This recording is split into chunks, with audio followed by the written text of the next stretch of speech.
Today we are gonna learn about air. Air is a mixture of useful gases such as carbon dioxide, oxygen and nitrogen. There are some activities to learn about air. So, the very first activity is fire needs air for burning. We need a big bowl and a candle that is fired up.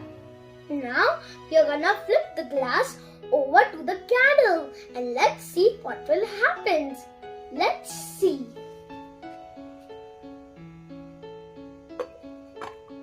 Now wait for a while. See friends, you are seeing what happened?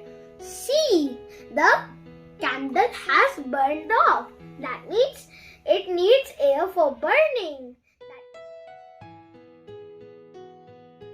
About the first activity, now we are going to do about the second activity. It is air occupies space. Now I've got a big bowl full of water and I've got a glass.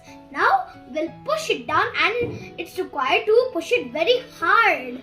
But when we'll tilt, it's a magic. Let's see what will happen.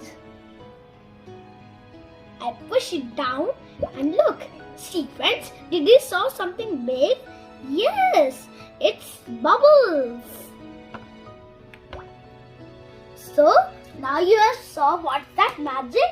That means air occupies space, and when we push the glass very hard to down, and then the air gets out and it forms to the bubbles. That means air occupies space.